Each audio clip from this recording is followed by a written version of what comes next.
Patrick Lancaster, and right now we are just outside the city of Iglodar, near the Zaporozhye nuclear power plant, which you probably heard in the news recently, and we are headed there to see what the situation. But right behind me you see the Dnieper River, or what was the Dnieper River, but since the Kakhovka Dam was blown up, there's almost no water left in the river reservoir itself.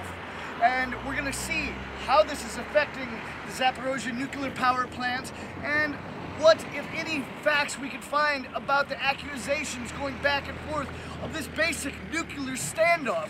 Because Ukraine is accusing Russia of planting mines on the reactors themselves.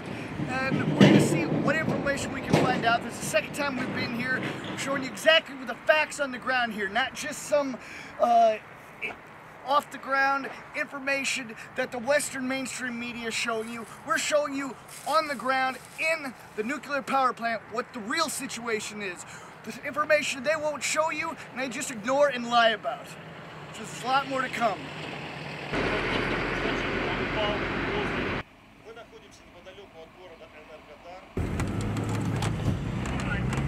And now we're off to Iglodar, where the Zaporozhye nuclear power plant is.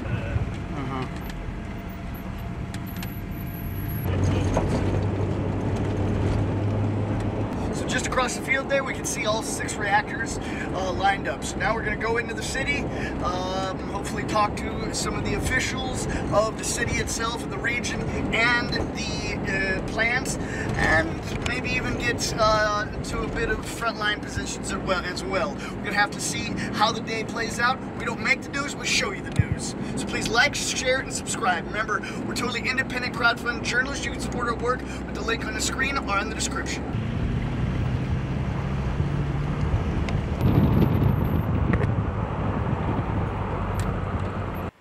Alright, so now we've arrived in the center of Iglodar, and right behind me you see the administration building, which has been hit very many times by Ukrainian shelling in the last over a year. It's actually more damage than the last time we were here in April. So now we need to wait a little while before we meet with the people from the administration and go to the nuclear power station. So we're going to have a walk around the center here and talk to a few people about what the situation's like and what do they think about Zelensky's accusations about Russia getting ready to blow up the nuclear power station here. We're here on the ground for you, because the Western mainstream media won't.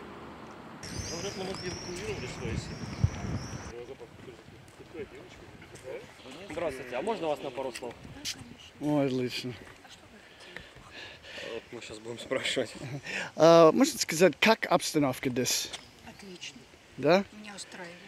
What do you think about the fact that a few days ago Zelensky said that Russia is going to blow up the nuclear power station?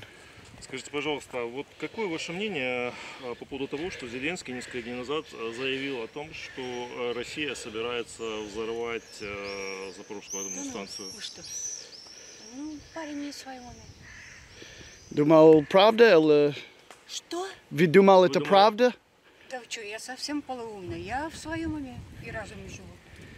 И вы полностью, пожалуйста, ответьте на вопрос. Он не в своем уме. Зеленский не в своем Не в человеческом. А, понял. А я в разуме. Я Ага. все понимаю. Какой человек он? Какая Он человек? гнида.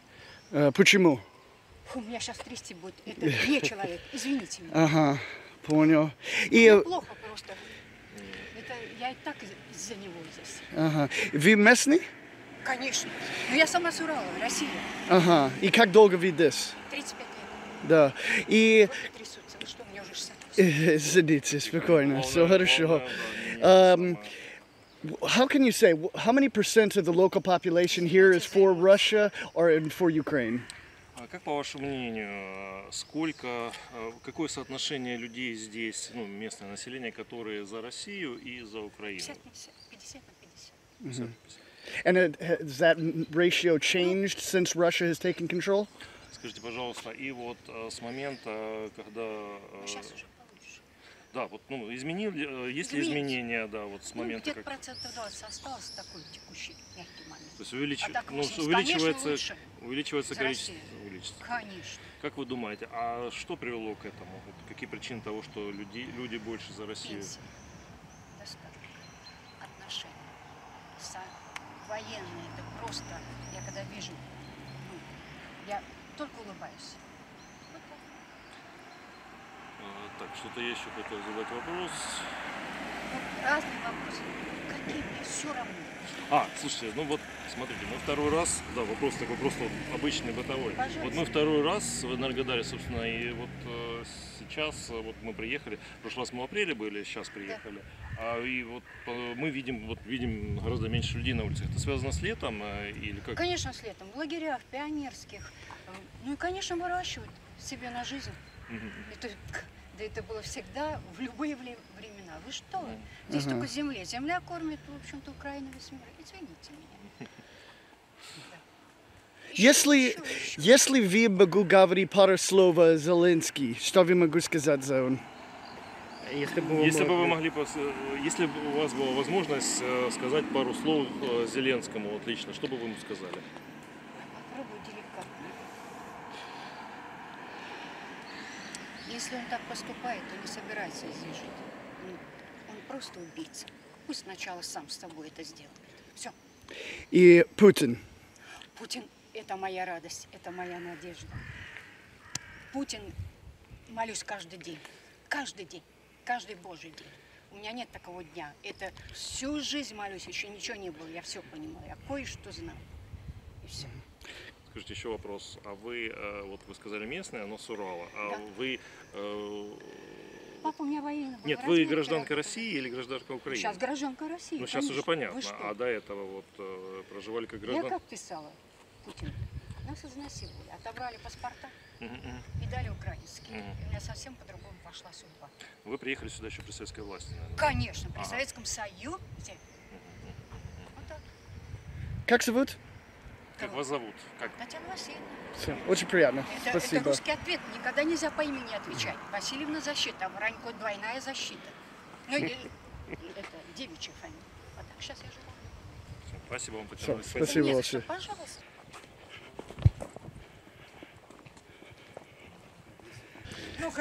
Как обстановка здесь?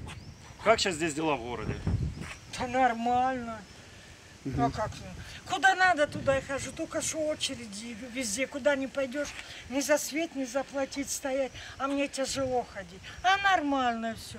Ну, вот это что, чуть-чуть стреляют, слышно. Слышно. Ну, Так, все. Зеленский. Скажите, пожалуйста, еще такой вопрос. Несколько дней назад Зеленский заявил о том, что... Извините, я сразу вас перебью, чтобы время ни ваше, ни свое не задержать.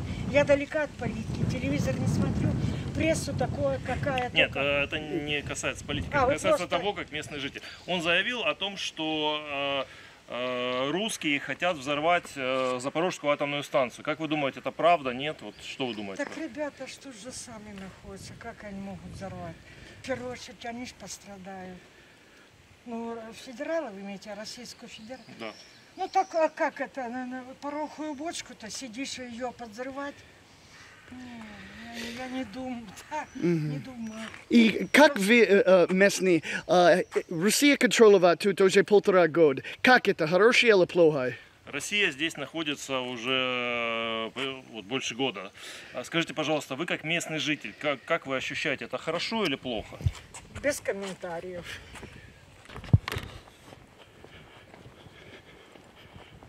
Что я могу вам сказать? Видите, что творится?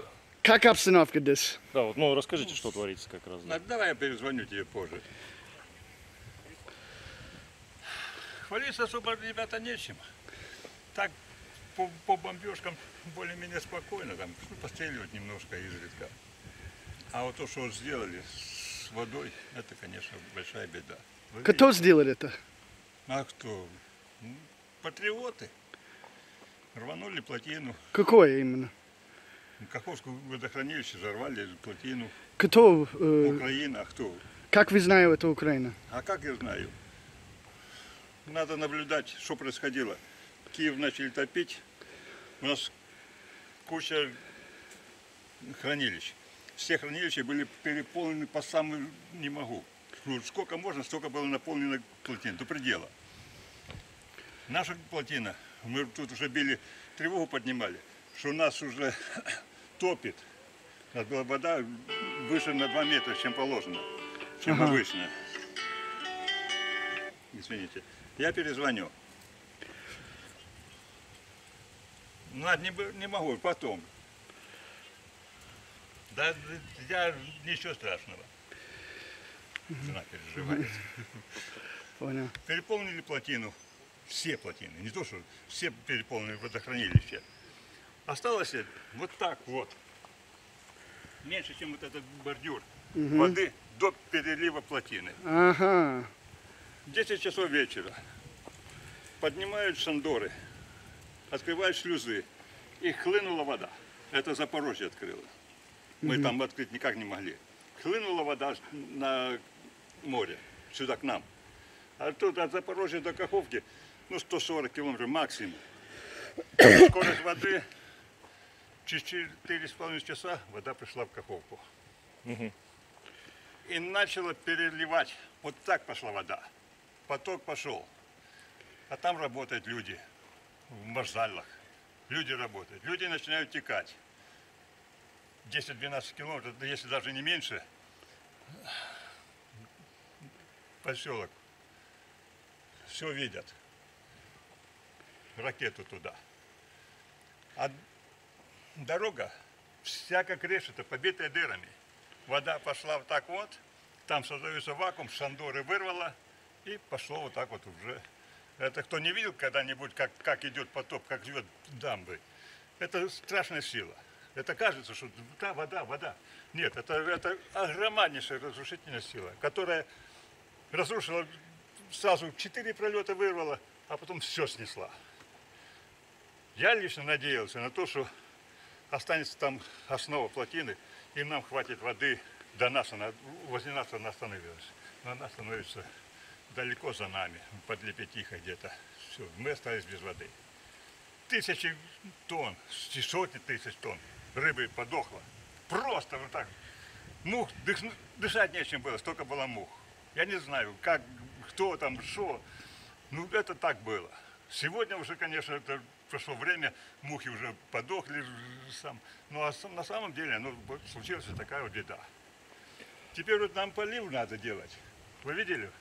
У нас сегодня осень. Это здесь деревья чего не достают до этого. А там есть деревья, платаны. Есть деревья, те, которые тополя. Они, корневая у них над землей. Не вглубь идут. Они достать воду не могут. Сегодня у нас там ноябрь месяц. Мы в понедельник вывезли прицеп, тракторный большой прицеп с загородками, полный прицеп вывезли листвы. И сегодня женщины, если видели, гребут, собирают листву. Вот прошло 4 дня, мы обратно собираем. То есть вы хотите сказать, что в связи с тем, что понизился уровень воды в реке и вот в канале, то стали сохнуть деревья? Здесь почвы нет, здесь песок. Вода сразу же ушла, все, нету воды. Тут песок. А деревьям надо влага. Видите, газоны? Вот не там они были. А сейчас что с них? Потому что все без полива. То есть высохло, газоны высохли тоже в связи с вот этим падением уровня воды? Полива нету. Вот у нас полив. Централизованный, тут включается все. Сегодня воды нет. И, соответственно, все гибнет. И скажите, город также. Скажите, а для города, вот, ну вот вы сказали, вот для деревьев, для полива, то есть стало хуже с водой, а для вот простых жителей, вот для вас как местного жителя, то есть у вас, грубо говоря, дома в кране вода, вот хуже стало или так же осталось, как у вас с Вы водой? знаете, оно когда было периодически, тут то какая-то была вонь в воде, сейчас более-менее, ну, лаборатории работают, приезжают наши лаборатории на водозаборе, там водозабор, наши лаборатории работают водозабора, приезжают другие лаборатории, берут анализы, проверяют. Пишет, у нас тут купаться везде запрещено, написано, потому что все может быть, холера, внизу уже холера. Николаев, Одесса, холера хлыщет. Поэтому я думаю, что удовольствия очень мало у нас будет по поводу того, что с водою. Извините.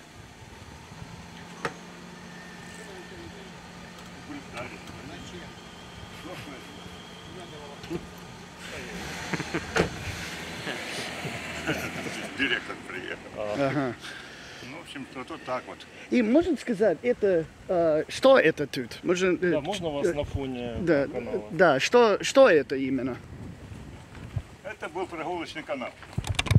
Здесь рыбачили, отдыхали люди. Вода была ну, где-то метр ниже. А сейчас он до воды 3 метра с лихвой. Ага. Так что у нас это вот так. Твоя профессия какой? Я здесь мастер. Какой? Ну, мастер отвечаю за все это побережье. Ага. Ага. Все, мастер коммунального хозяйства? Да, коммунальное хозяйство. Ага. Проме. Ага. И Как вас зовут? Юрий Юрьевич. Юрий Юрьевич. Зеленский. И еще один вопрос. Скажите, пожалуйста, ну вот большой скандал, мы не так давно, пару дней назад, Зеленский заявил о том, что россияне планируют подорвать, разместили заряды на Запорожской атомной электростанции и планируют подорвать. Как вы думаете, это правда или нет? Вот я смотрю на вас и вижу, что вы ум у вас на хорошем месте. Вы умственно развитый человек. Ну как я могу себе под ноги положить мину? Я здесь живу. Россияне тоже сюда пришли. Они строили. Я строил эту атом. Они строили атом. Я буду подрывать. Они... Ну это... Надо быть идиотом, чтобы такое заявить. Но у нас слабое место есть одно, куда могли прислать бомбу, ракету. И оттуда могло дать радиацию. Поэтому... Кто ракета?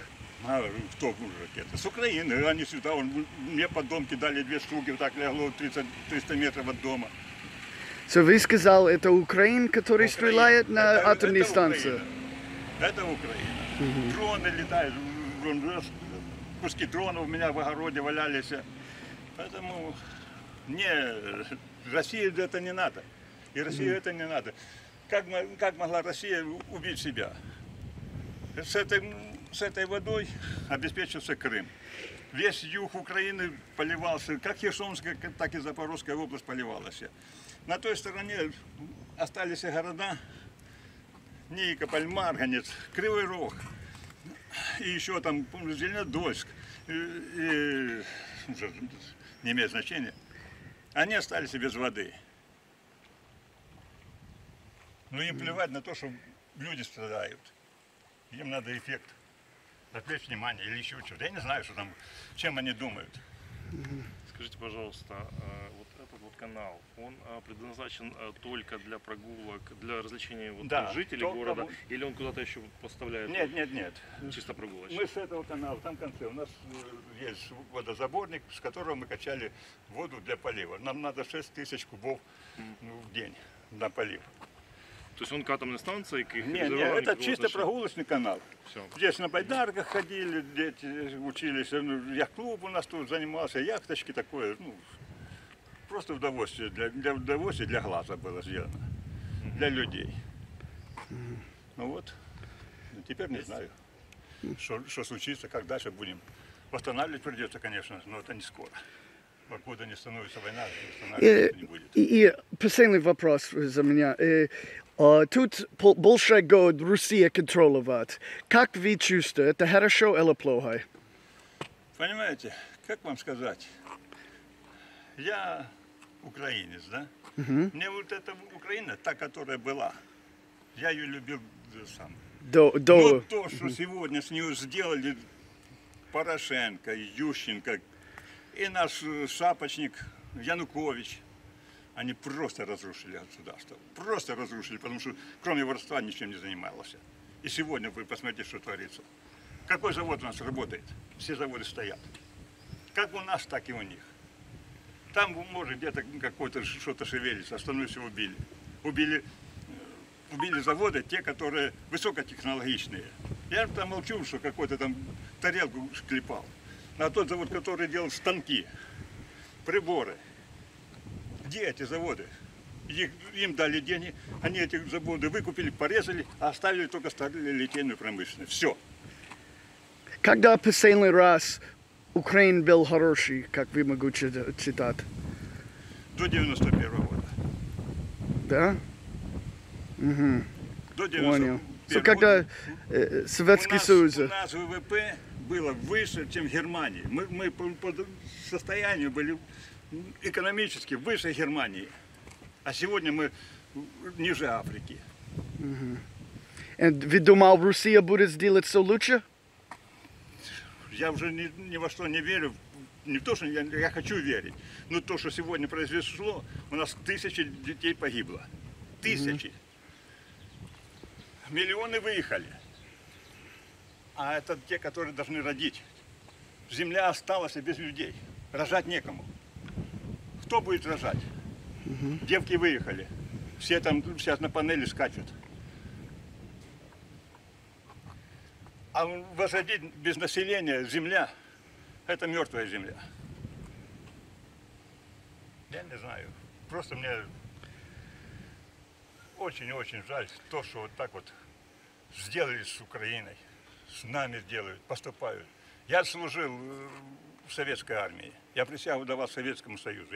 Я защищаю всех тех, кто были в Советском Союзе. Украинцы, грузины, кто бы то ни было.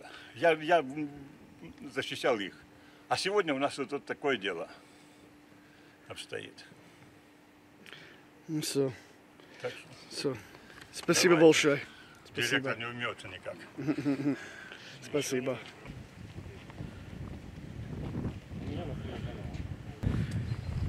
Как обстановка здесь? Нормально. Да? Что новости? Что новости здесь? Новости? Да. Никакие вот змей. На змей смотрим. А это не гадюка, это кто? Это гадюка. О! Это Это опасно, да? Да, да.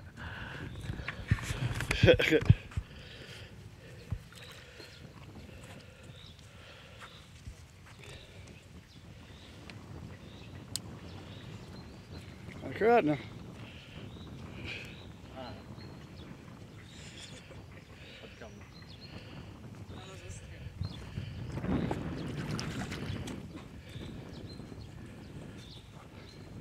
Я вот думаю, еще под бревном еще одна точно. Как город сейчас? Нормально. Да? Что вас могу сказать за русский солдат? Мешает или нет? Что? Русский солдат мешает или нет? Нет. Как они? Нормально. Да? All right, so we got a little bit of an insight from a few people. As we saw, less people in the city than there was in April. The woman says that's because of it's the summer and people go on holidays. Sounds logical. But now we got to wrap up the street interviews, and it's time to go to the nuclear power station. So we're off.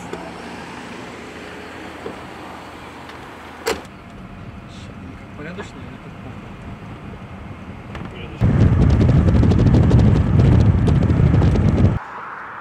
We have just arrived at the largest nuclear power plant in Europe and in the top 10 in the world, the Zaporozhye nuclear power plant. This is the entrance to the plant itself. We can see cars going back and forth, so it's obviously a work day. We are getting our first real close look inside the plant at the reactors. So let's go a little bit closer and we can have a closer look.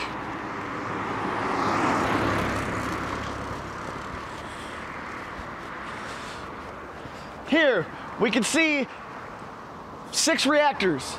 And now, we're gonna go inside, find some officials, talk to them, workers, talk to them about what the real situation is here on the ground. Because we're here to show you the situation, because the Western mainstream media won't.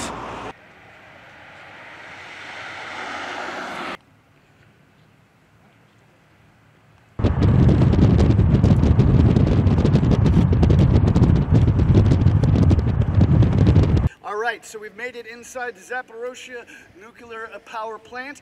You see the 6 reactors right behind me, 1, 2, 3, 4, 5, 6. See a parking lot full of cars. It's a working day here, and we're going to be talking to some of the officials on the ground here to find out what the real situation is. Not only officials, but also workers, to find out what's really happening here. So you don't have to rely on what somebody in Kiev is saying, or any Western mainstream media that's not even near here, that won't come here to show you the truth, the facts.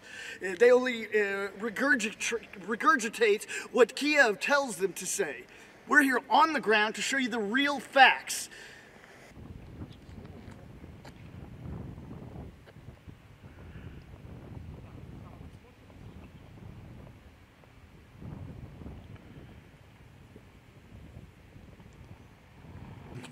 Представьтесь, пожалуйста, вашу должность, как вас зовут полностью, как вас титровать. Ренат Корча, советник генерального директора концерна Росэнергоатом. Это дивизион электрогенерации госкорпорации Росатом. And what's the status of the plant right now? Какой статус, какое положение сейчас на станции, в каком она статусе сейчас?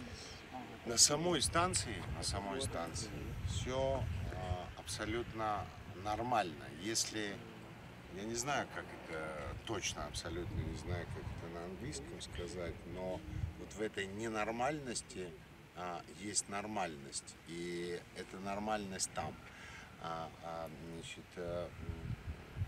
Аномально лишь одно, что ни один из энергоблоков, ни один из реакторов сегодня не генерирует электрической энергии, к сожалению.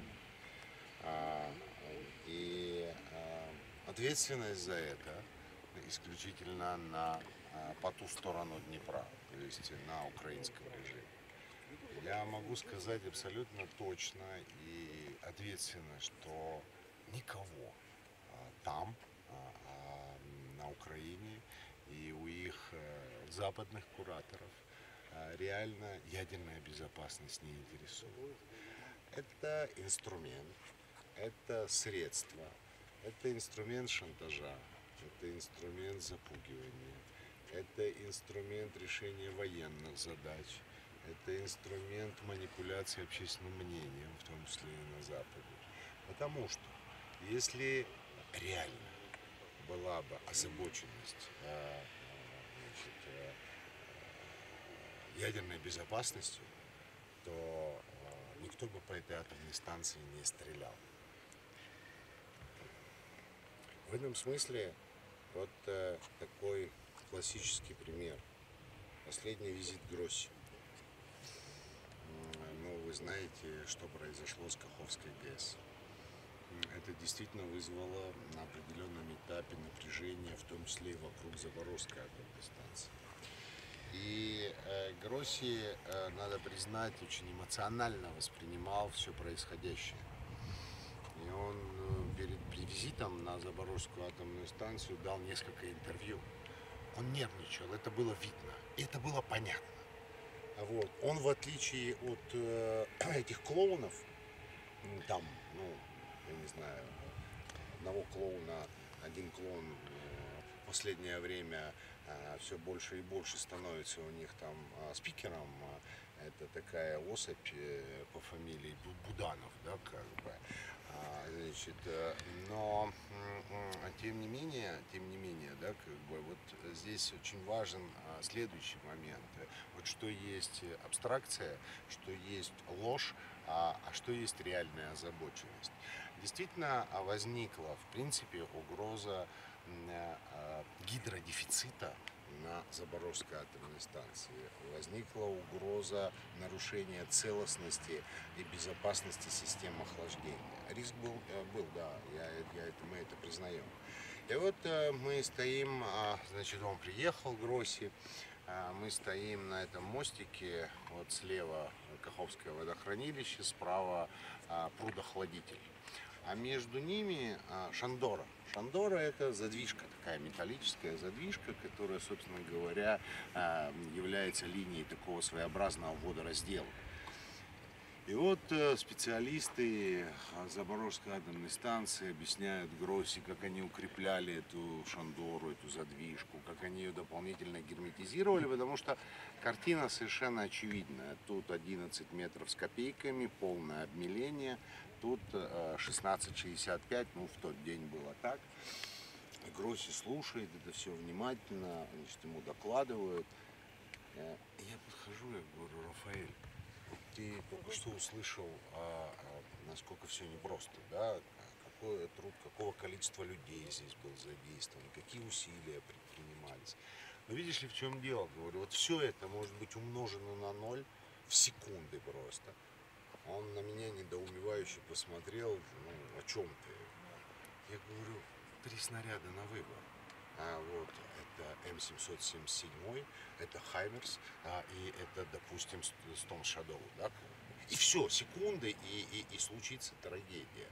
Но самое мерзкое в этой ситуации в том, что я не блефовал.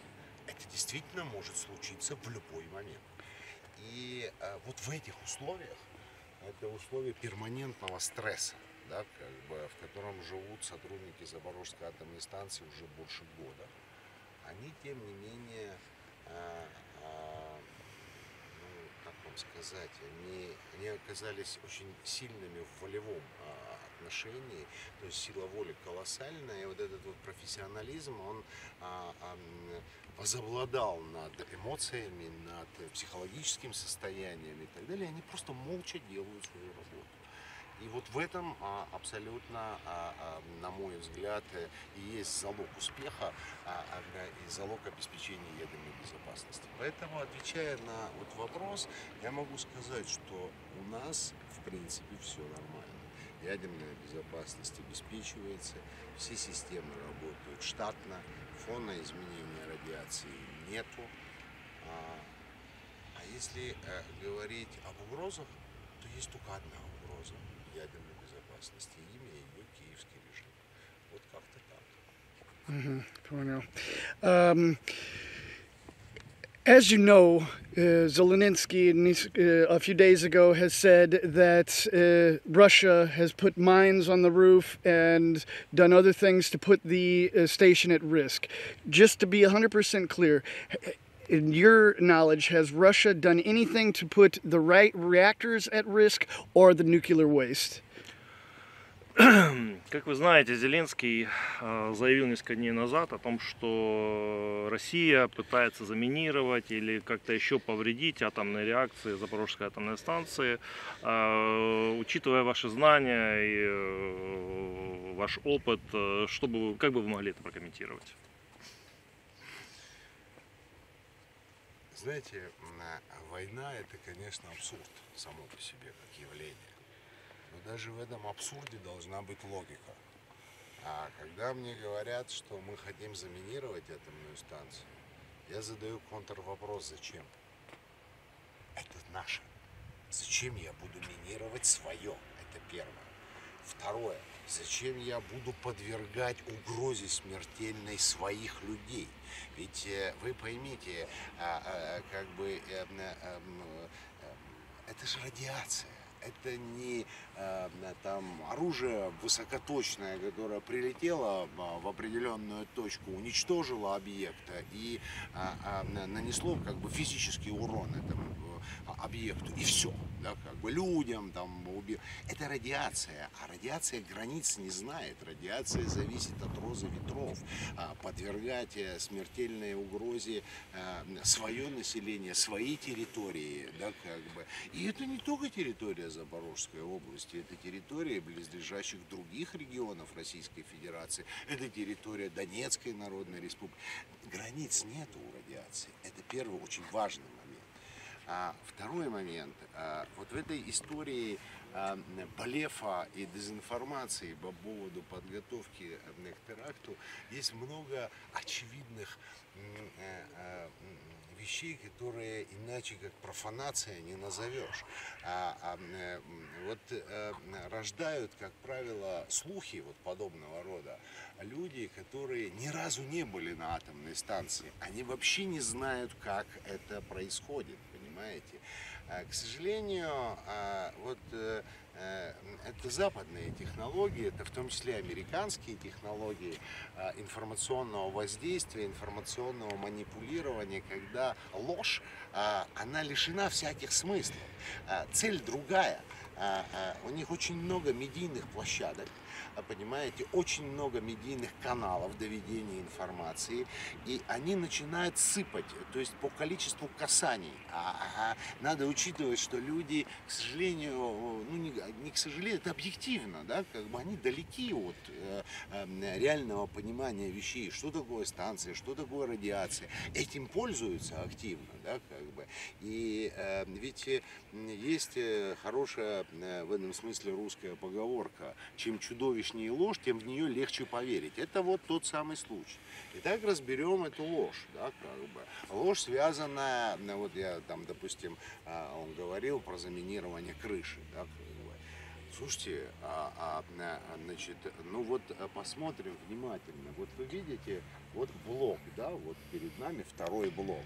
А вот такой своеобразный стакан внутри блока, да, как бы. Вот этот стакан внутри блока – это дополнительная защитная оболочка этого блока. Ну, по-русски containment называется, а по-английски containment, да, как бы. Это история, во-первых, толщина стен. Там так называемый вытяжной бетон, армированный бетон.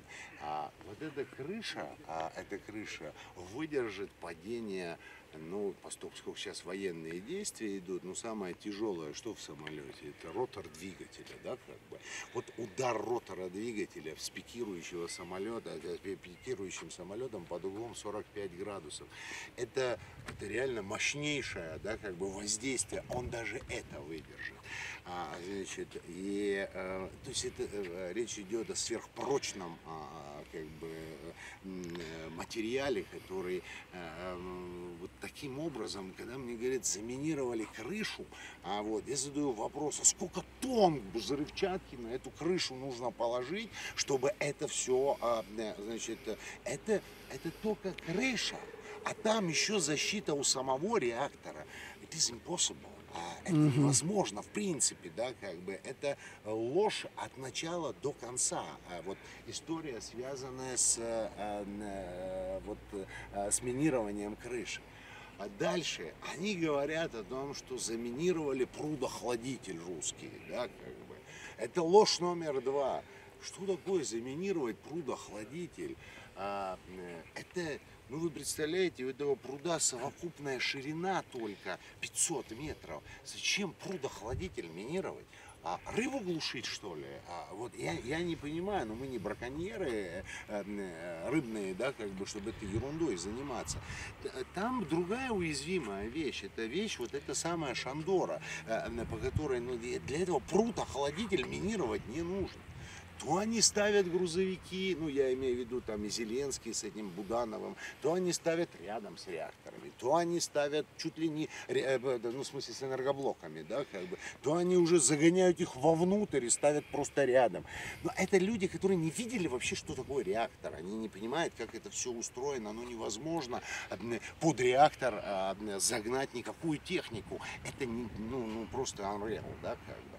Поэтому вот если разбирать всю эту ложь по частям, то я могу сказать, что это низкопробный продукт, это некачественный продукт, потому что фальсификации должны делаться, ну, как-то более профессионально. Они даже этим себя не утруждают. Поэтому цель этого одна.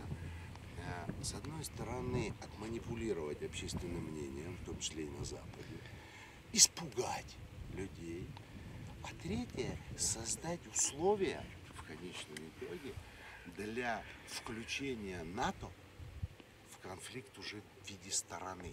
Это такая попытка легализации НАТО. Они и так по факту являются участниками конфликта, поставляя боевую технику, поставляя вооружение, боеприпасы. Но им этого мало. Украина, очевидно, стала захлебываться. Они делали ставку на это контрнаступление. Об этом контрнаступлении его пиарили, я не знаю, со страшной силой несколько месяцев кряду. Где результат? Результатов нет. Но здесь есть один существенный момент. Они же сами в свое время взвинтили ставки. Да? Они, не мы, они сделали сегодня так, что поражение Украины в конечном итоге будет поражением их, а они проигрывать уже не хотят. Более того, они в этом своем пути точку невозврата прошли, да, когда сесть за стол переговоров, не потеряв лица, у них уже не получится, понимаешь? И им сегодня нужно сделать все, всеми доступными способами, чтобы одержать здесь победу. И вот они нашли слабое место, по их мнению, слабое звено. Ведь, понимаете, это вот, если вы смотрели фильм «Плутовство», да, как бы, это история про выдуманную войну, да, когда это по делам Клинтон-Гейт, да, как бы, вот, тут он весь в этом репутационном, дерьме, и что-то надо делать, и вот они берут, переключают, внимание на, Албанию, и тут происходит маленькая победоносная война, и, все опять нормально, и все про все забыли. Вот маленькую победоносную войну, в кавычках, они решили разыграть здесь, да, как бы для того, чтобы выкрутить эту ситуацию именно с точки зрения легализации. И это не случайно все происходило накануне саммита НАТО, да, как бы. Это такая была еще попытка напугать, испугать и оказать давление, в том числе и на европейских лидеров. Они же все смелые парни только у себя в кабинете. Это Дуда, там вот это вот все эти прибалтийские лидеры. Они мужчины только перед камерами в тихой, спокойной Европе. А вот когда вдруг возникает угроза реально для них, вот, все их мужское куда-то пропадает. Начинается истерика, понимаете? Поэтому эта война не российско-украинская. И она уже давно не является, противоречия, да, как бы, имевшие место, они изначально не являлись причиной начала всего этого дела. Для Запада сегодня главной основной задачей не Украина является. Им глубоко плевать на эту Украину. Это я могу совершенно ответственно сказать. Я вижу, как они относятся. Потому что если бы им было не плевать на Украину, они бы сюда столько вооружения не загоняли. Для них Украина и украинский народ – это расходный материал. У них цель одна – Российская Федерация. И им нужно умножить нас на 0, да, как бы, и добиться того, чтобы России как державы, как сильного государства просто не существовало. Именно этим вызвано сегодня вот такое жесткое противостояние, которое сегодня происходит. Если бы не эта составляющая, уже давно бы все закончилось, я вас уверяю. Вот так. Спасибо. И можно the same question but for Ukraine. Has he seen Ukraine do anything to endanger the plants, the reactors, or the waste, or does he expect it to happen? Вопрос по поводу действий России мы обсудили. Теперь вопрос по поводу, реально ли Украина может что-то сделать. То есть вот были заявления по поводу того, что Украина может бросить сюда грязный снаряд какой-то, грязную бомбу. Были заявления. Давайте сразу, способны ли они на это? Да, давайте сразу определимся в дефинициях. Это важный момент. Украина уже с самого начала конфликта не субъектна. Они не принимают решения. Решение принимается, понятно, в Вашингтоне, решение принимается в Лондоне, но не здесь. Вот. Почему? Потому что играть с радиацией могут только те, кто уверен на 100%, что им ничего не угрожает. Понимаете? Это первый момент. Второй момент, что же все-таки могут сделать? Ядерная катастрофа у них здесь не получится однозначно. Не будет, да? Это однозначно, но не получится. Ядерная катастрофа, она может быть только быть связана с серьезными системными повреждениями ядерного реактора. Ядерный реактор защищен, и в этом смысле европейское сообщество может быть и мировое спокойно абсолютно. Но они могут здесь устроить очаг радиационного заражения. Это реально. Почему? Потому что есть помимо ядерного, значит, блока, есть еще более уязвимые помещения на территории станции с точки зрения попадания снаряда. Те помещения, в которых расположены радиоактивные материалы. Да? И в этом смысле, да, действительно, они могут устроить этот очаг радиационного заражения. Это страшно все равно. Понимаете, я вас уверяю, те люди, которые пострадают от этого радиационного заражения, им будет все равно. Это ядерная катастрофа была размеров Чернобыля, предположим, или Фукусимы, или это был просто ядерный инцидент. Понимаете? Они пострадают, люди. Площади, территории пострадают. Весь вопрос только в том, до какой степени безумия. Ну, потому что грязная атомная бомба, они тоже ее реально могут сделать. Эта история связана с количеством материала, делящегося, так называемого материала, говоря проще, радиоактивного материала, которым будет начинен. То есть мощность этой грязной бомбы. Им нужна именно эта задача. Потом дальше, что произойдет, я вам скажу. Дальше все будет как в голливудских фильмах. Америка же всегда спасает весь мир. Понимаете? Она везде. В Афганистане, в Сирии, где угодно. И вот это все здесь произойдет. Да? Как бы радиационный фон изменится. И они начнут спасать мир. От слова, то есть Россию объявят страной террористов. Никто разбираться не будет, понимаете? Это примерно то же самое, что устраивали в Сирии вот эти вот псевдо-движения, да, как бы там, которые вроде как бы за людей, а на самом деле против них, которые организовывали, значит, химическое заражение, а потом обвиняли Асада или кого-то еще вот в этой беде. Вот о чем идет речь, к сожалению. Поэтому я еще раз повторяю, могу абсолютно твердо говорить, что ядерные катастрофы у них здесь организовать не получится, не дадим, не позволим. Это абсолютно определенно. Радиационный очаг заражения они организовать могут. Вот, они могут, и вы видите, как тот же Зеленский не скрывал своей разочарованности от того, что их там не назвали им сроков принятия в НАТО. Да, как бы. То есть и так весь мир сегодня, по сути, ну не весь мир, это важный момент, но вот страны, входящие в НАТО, по сути дела, ведут коллективную войну с Российской Федерацией. Им еще это надо узаконить. То есть сделать так, чтобы, ну, они Ирак бомбили без санкций ООН, они Югославию бомбили без санкций ООН, они везде, что хотели, то и делали. Этот блок НАТО, я имею в виду, да, как бы. Они здесь не могут этого себе позволить, потому что четко понимают, что получат по зубам. А по зубам получать не хочется. Поэтому надо придумать какой-то механизм в их понимании, который позволит им это сделать легально.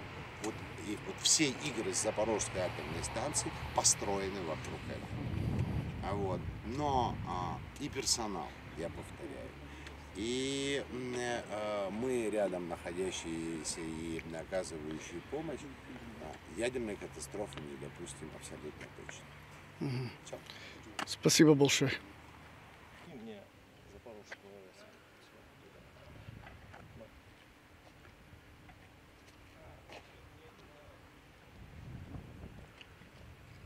Представьтесь, пожалуйста. Сергей, главный технолог Запорожской атомной станции. Ну, детально в истории был начальник смены АЭС, вот именно это начальник смены. Ну, это оперативный персонал, занимался этим, так сказать, оперативным управлением данной станции. Так, ну давайте, у нас к вам вопрос технического характера. Если я знаю, у вас для нас есть интересная история. Я даже не знаю, с чего начать. Давайте начнем, наверное, с истории. Я знаю, что вы были задействованы вот, действительно во всех сложных ситуациях, которые случались последние. Ну, это похоже все-таки от Риана Ивановича нашло, потому что во всех вот один человек не может никогда быть. Хорошо. Да, чуть-чуть затронуты были, просто первые два случая обесточения станции. Они были в одну смену в течение 1,5 часа, да, это было в мою смену, тогда я был задействован. Когда это было и как это происходило? 26 августа, в данный момент у нас в работе было 2 линии, одну мы потеряли, и потом вот эта Днепровская линия, которую вы знаете, там был низовой пожар. Низовой пожар перекрыл провода, не температура, а именно как молния, скажем так, работала защита. В тот момент уже станция была, она единственный источник, и станция была обесточена, перешла на дизель. Один блок у нас отключился, 5-й, а 6-й блок перешел на собственную новую. От 6-го блока и от линии Днепровского ее включили, восстановили электроснабжение, скажем так, а через час опять то же самое, пожары, опять это произошло. И тогда уже включился и 5-й блок. А скажите, пожалуйста, ну вот нашим зрителям, обывателям вот не совсем понятно, вот это же атомная электростанция. Вот она же вырабатывает электричество. Зачем ей электричество? Когда хочешь что-то сделать, нужно покушать. Для простого. Воды выпить или еще что-то. Чтобы что-то произвести, нужно где-то энергию взять первоначально. Вот и все. Когда станция в работе, она самодостаточна. Нам не нужна электричество со стороны. Мы сами себе все обеспечим. В данный момент, когда станция не вырабатывает эту энергию, то есть она сейчас является потребителем. Вот и все. А скажите, пожалуйста, вот в момент, когда вы говорили, вот было обесточивание электростанции, она уже не вырабатывает энергию? Я же только сказал, 5-й, 6-й блоки были на мощности. На мощность, то есть вырабатывает. То есть вырабатывает энергию, да. Ну, а подключение привело к чему? К перегрузке или как? Ну, то есть... Когда некуда выдавать электроэнергию, когда вот ты толкаешь камень, он едет, потом начинаешь толкать, а он не получается. Вот из-за этого все происходит. Работает определенный комплект защиты. Вот и всё. Только из-за этого. То есть когда некуда вырабатывать. А мощности, ну это каждая станция миллион. Сами представляете, это очень много. Скажите, ну вот эти события, которые вы нам описали, они вот в те моменты, это был какой-то реально серьезный большой риск, и вот много усилий стоило вот, предотвратить это? Нас учили это. Не только меня, всех нас, скажем так. То есть усилия, конечно, стоили всего коллектива. Риск, определенный риск есть в любой работе, ну, как всегда есть. Но тут все это было нивелировано тем, что, опять же, обучаемость, знания, умения. Опыта, да, у нас такого еще не было. Сейчас мы уже наработали этот опыт. Весь персонал, вот именно переход на собственные нужды, уже потери, собственно, ну, отработали. Скажите, С легкостью это говорю, потому что уже реально наработали. Скажите, пожалуйста, еще вопрос. Ну вот на станции есть места, где есть радиоактивные вещества, да? Ну, естественно, это блоки. Наверняка это хранилище отработанного сырья. Где-то еще это есть, и насколько уязвимы для внешних воздействий как блоки, так и хранилища? Ну, как вы сами представляете, что атомная станция строилась не для того, чтобы воевали, какие-то боевые действия проходили, но предусмотрены какие-то, естественно, как уже говорил Леонид Иванович, как самолет пролетающий, хотя это невозможно, небо закрыто, в принципе, но это возможно. То есть блок однозначно, СХЯ тоже. И хранилище, которое у нас есть, как вы рассказали, твердых отходов, то же самое. А как устроено хранилище? Что это такое вообще? Что, из чего оно состоит? Из бетона, там, металла? Хранилище чего? Отработанного топлива. Вот я знаю, что СХЯ? есть сухое, да. Не, ну, которое твердый отход, это просто бочки ну, стеклом заливаться, чтобы все. А СХЯ у нас там американские технологии. ПАО такая компания есть, американская, ее технологии именно применены. Ну, цилиндр, корзина металлическая, там топливо ячейка 24 есть. Потом еще бетон. А вот какая толщина вот этого, не знаю, стенок цилиндра? То есть вот что такое цилиндр? Цилиндр как бочка из, не знаю, жести или... Конечно нет. А, Порядка 100 миллиметров. То есть это 10 Нет, сантиметров да, стали? Да. То есть... И там конструкция довольно плотная. И бетон еще. И бетона, естественно, еще больше. То есть, в принципе, там нету такой большой опасности, если туда... То есть чем-то надо очень Ну, я сильно... так понимаю, что у идиотизма нет же Предела. предела. Да, безусловно. Если говорить о здравом смысле, то да, все нормально. А скажите еще такой вопрос. А почему, мы знаем, что у Росатома есть определенные технологии переработки отработанного ядерного атомного топлива, или ядерного, не знаю, как правильно. И то правильно. Почему не вывозят и не на переработку, собственно, вот отработанное топливо, которое... В данный момент? Ну, да. Как вы себе это представляете? Вы мне просто скажите. Просто скажу. Вы мне расскажите, вы специалист. Я специалист. Тут уже опять включается политика. Без лукавства. Вот здесь вывозить, это все должен поднять, как-то вывозить. Это просто обыкновенная цель для кого-то. То есть мы можем, грубо говоря, сказать, что безопаснее оставить его здесь, чем куда-то везти? На данный момент, да, конечно. Так, что еще хотел сказать? Вода. Да. Остается еще, вот мы знаем еще, то есть вот хорошо, само топливо, оно в безопасных контейнерах, как в энергоблоках, так и в хранилище. А еще остаются все-таки вопросы воды и вопросы электричества. А в чем вопрос воды? После подрыва Каховской ГЭС значительно упал уровень Днепра. То есть стала ли это серьезной проблемой технической для обеспечения охлаждения атомной станции? Есть ли какие-то еще альтернативные источники воды? То есть Дождь. Дождь, да? То есть этого хватает? Это я уже лукавлю, конечно. Ребят, в данный момент, как любой проект, любая атомная станция, по крайней мере, Советского Союза, который это все-таки Советский Союз все строил, у нас все автономно. Мы имеем местные источники подпитки, скважины, то есть фотоизгальные модули, Могли бы вы говорить у нас микрофон, я не слышу, да, в камеру. Хлопать руку, чтобы я прощал. Просто я показать. То есть это все источники у нас остались. В данный момент именно физические, конечно, угрозы могут быть, если что-то откуда-то опять прилетит, опять же, это все так скажем. Но в данный момент у нас все с охлаждениями, все хорошо, все нормально. Хорошо. А электроэнергия, я так понимаю, она нужна как раз для работы насосов, которые охлаждают станцию и так далее, да? То есть вот для работы, в принципе, вот этих вот, прежде всего, систем охлаждения. А вот как с электричеством сейчас? Вот ТЭЦ, да, Каховская, насколько, не работает, да, ГЭС Каховская не работает. Они есть почему? Как снабжается атом? Еще вам показываю. Вот эта линия Днепровская, сейчас через нее мы с Украины получаем 750 на рубль. А если вдруг они отключат? Когда у нас еще до сих пор есть ферросплавно, с той стороны, с тепловой, так у нас тоже с той стороны. Если она отключится, у нас есть дизеля. У вас есть дизеля. А есть ли возможность подключения какого-то, вот, я не знаю, там, с Крыма, с российской стороны? Я знаю, что восстановили линию энергопередачи. Это уже опять технические эти возможности есть, но как они сейчас могут быть реализованы, я, извините, просто не... То есть, как минимум, все равно две линии идут со стороны Украины и дизеля. То есть то, что сейчас есть для станции. Вот это на данный момент присутствует. То, что возможно, что вероятно, это уже не технический термин. Конечно, что-то возможно, конечно, что-то вероятно, но это уже...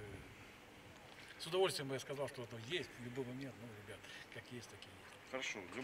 Тогда любая завершающая фраза, станция, о коллективе. Все будет хорошо, однозначно, вот и все. Все, спасибо вам огромное за вашу работу. Всего доброго. Спасибо.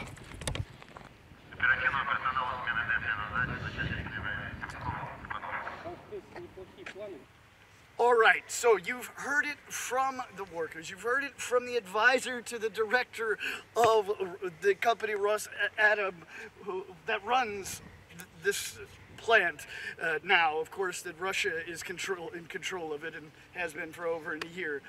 You hear their words. I don't really have to tell you anything, but I'd like to reiterate what he said about there is not going to be a nuclear disaster here. And he's not seen anything that Russia has been doing to put this at risk. And he says it's just not possible. As you heard, it's his words, not mine.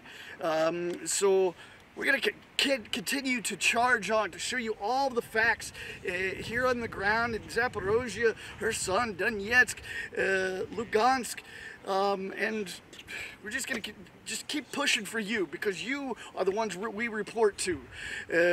We're only supported by you, our viewers, so please like this video, share it across all social media, and remember, you can support our work with the link on the screen or in the description. There's a lot more to come. Let's go keep chasing these stories, because the Western mainstream media won't show them to you.